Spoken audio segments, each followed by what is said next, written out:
Good morning, and how are you this Sunday morning?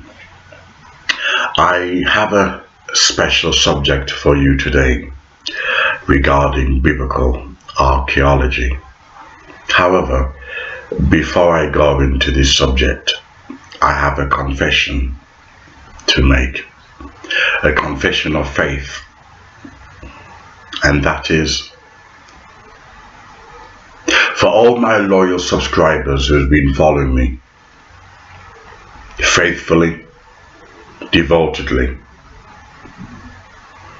following all my videos and see the consistency and the themes inside of them. I decided today that I cannot hide this anymore,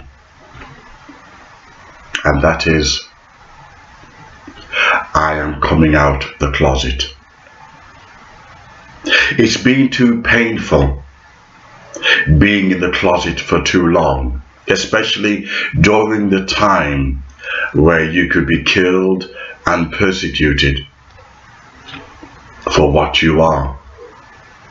People judge you for what you are, especially in this political and cultural climate. And that is, I've decided to come out the closet and admit that I love Jesus. I'm a Christian. I'm a believer. I know that if you come out to say you're gay, you make friends, new subscribers, people cheer you, they buy you champagne, you know, your subscribers go up, you know, your salary go up. If you say you're gay, the whole world starts cheering and the rainbow flag comes out. But I want to wave my Christian flag. I want to say boldly that I'm a Christian. I know people hate me for that and prefer if I came out and said I was gay. I'm just being truthful. And as such, during a time where Christians are ashamed to be Christians, where Christians are too shy to come forward, or if they say they're Christians, they water down Jesus' name. They water it down. The atonement, the redemption, the Messianic, you know, they water it down because they're ashamed to admit that they believe in Jesus as Lord. Well, I'm not ashamed. If people can go around and say they're gay pride, well, I'm Jesus pride. And when I was watching this program, that reinforced my faith during a time where Christian people are being persecuted. The program was called Bible Codes and Mystery. I can't remember the name of it. If I can remember it, I'll post it here. And it's a series of them. And I'm the kind of person, I'll research and I will read anything. I'm not afraid. I'm not afraid. I'll even study atheism. I'll study anything. I'm not afraid of truth. And therefore, I was reading this, you know, I even read the Da Vinci Code and all that nonsense. I've read them all. I'm well read. I'll read anything. I'm not afraid. When you know the truth, you won't be afraid to research anything. And that's the reason why I read Islam and Hadith, Bukhari and the Quran, because I'm not afraid. I know what I believe in is true. So I will have an open mind and research anything. Whether science, atheism, I'm not closed-minded. I'll research anything. If I may be so bold as to drink this so early in the morning. And however, scientists, ex-scientist, or not ex-scientist, ex-atheist, I must add, because of the way in which they were arguing, you know, the topic regarding biblical archaeology. They were looking at the 10 plagues of Egypt, which the God of Moses, the God of Abraham, Yahweh, sent to Pharaoh in order to set the children of Israel free from Egypt and bondage. And the 10 plagues, which we read the Bible and we really don't think about it. oh, God sent locusts and this and kill all the animals. And we don't think about it. We never think scientifically, how is this possible? Well, these doctors and scientists who were researching this, what they found, the 10 plagues which transpired historically in antiquity and which took place, they found it actually did take place. What shocked them was how a plague was sent, which if you look at the Bible, you will actually read these texts, where it only affected the Pharaoh's livestock to begin with, but not the people yet. So the wrath of God, destroyed the livestock of Pharaoh without it affecting humans. And we all know that today, scientifically, if there's like, look at AIDS. They claim AIDS started from monkey meat. That's what they claim. And from this monkey meat, people, these so-called Africans eating monkey meat, then human beings ended up with AIDS. That's their conclusion. That's their theory.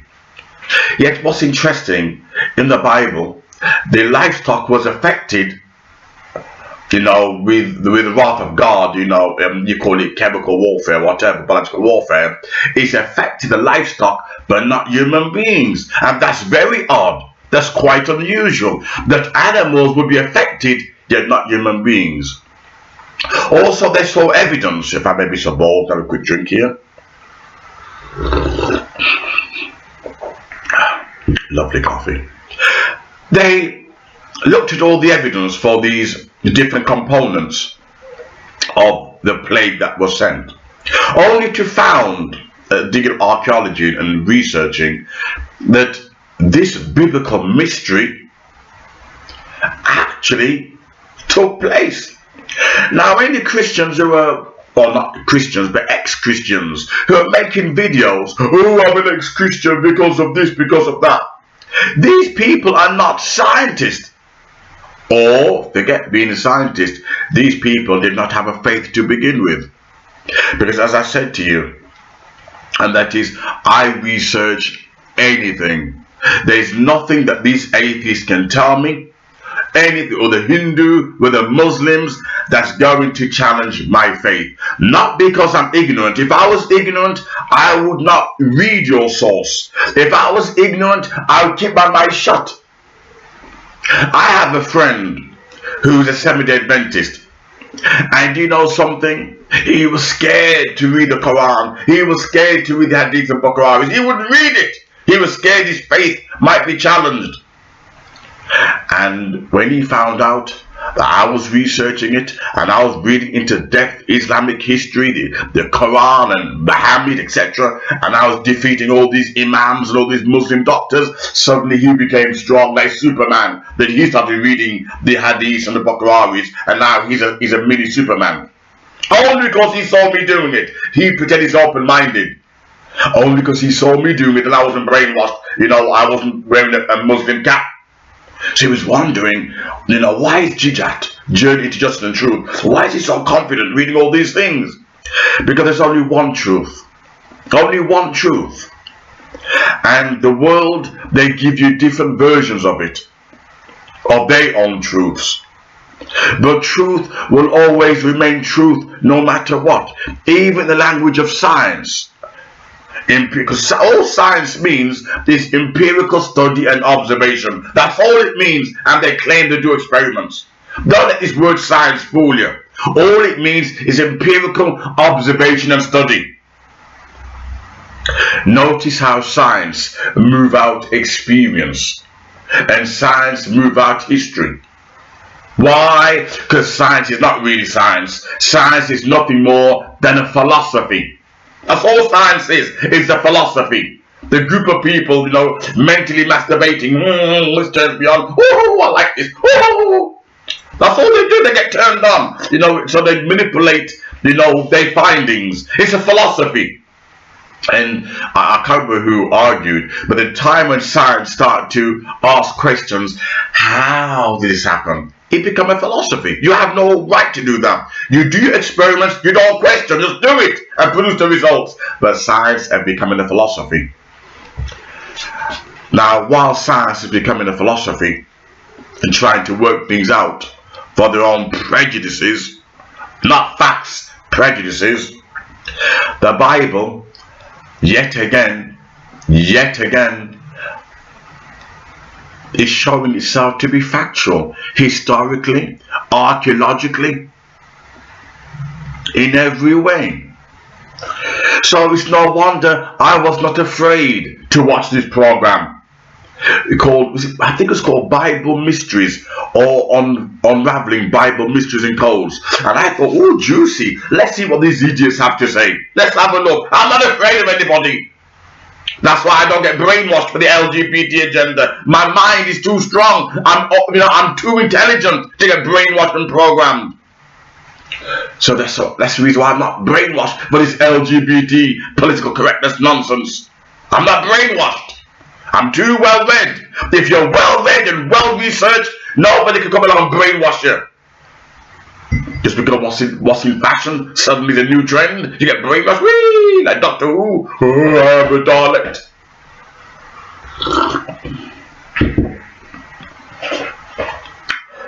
So it is no wonder that I am Jesus proud. It is no wonder I'm at the closet today, at the closet. It's no wonder. Why?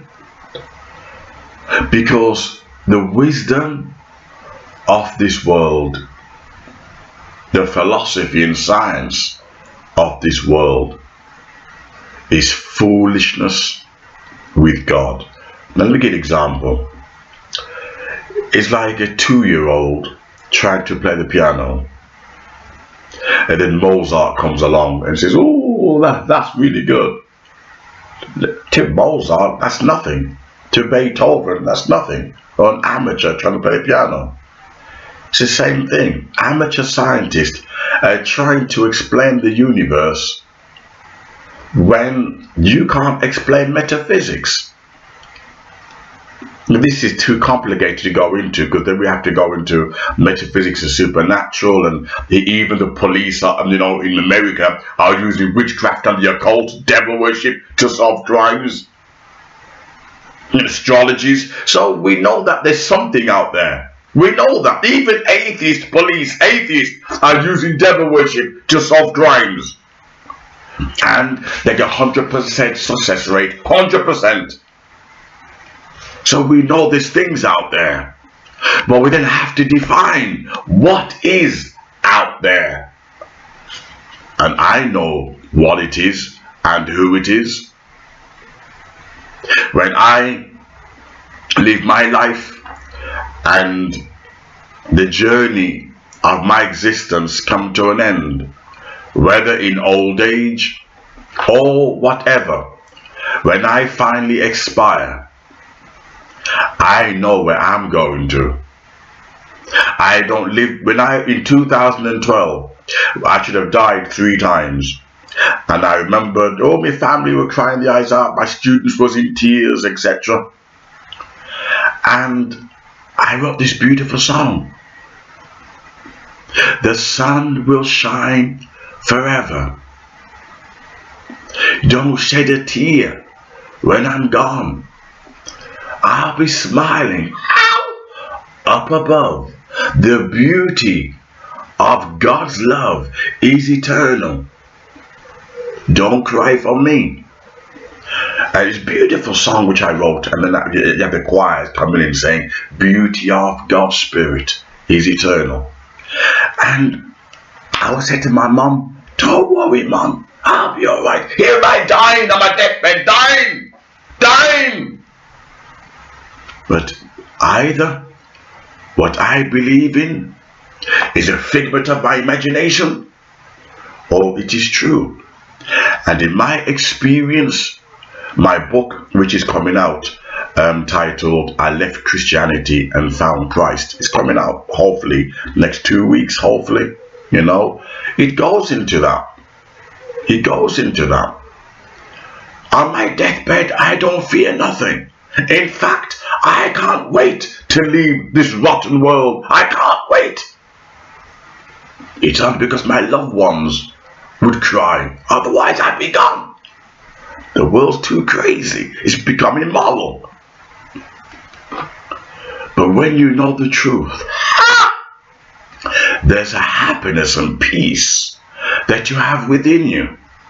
That you know this earth is only that. What can I use?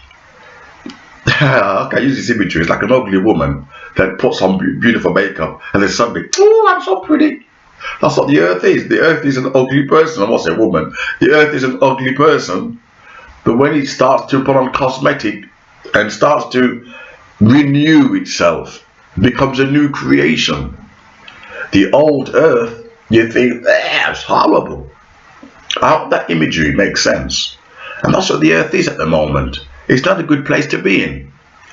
So when you look at biblical archaeology, and it makes sense, it reinforces and it supports the faith of Christianity. Why do you think Muslims are going around trying to destroy Christian archaeology, Christian museums? Why are Muslims doing that? Why is it of all the faiths in the world, only Christianity is being attacked? Why is it the LGBT don't attack Muslims who are killing them in Muslim countries? You know, gays are being killed. But you don't see gays attacking Muslims or Islam. They attack Christians. Why do you think that is? Jesus said, if you love me, they will persecute you. They will hurt you. They will kill you for loving me. They will kill you for loving me. They don't kill Muslims who are suicide bombers threatening the West. No, they will hate you because first they hated me and they crucified him. Crucified him for being full of love, for healing, for loving women. Women are caught in adultery. And he says, let he without sin cast the first stone. And feminists today are casting a stone at Jesus. Feminists, not at Muhammad. They will hate you for loving me. Even the church now are throwing stones at Jesus. Even the church are playing a game. Throwing stones, pretending to be Christians, but they're attacking him. Anyway, I thought I'd share my meditation, my thoughts for this Sunday sermon. Thank you.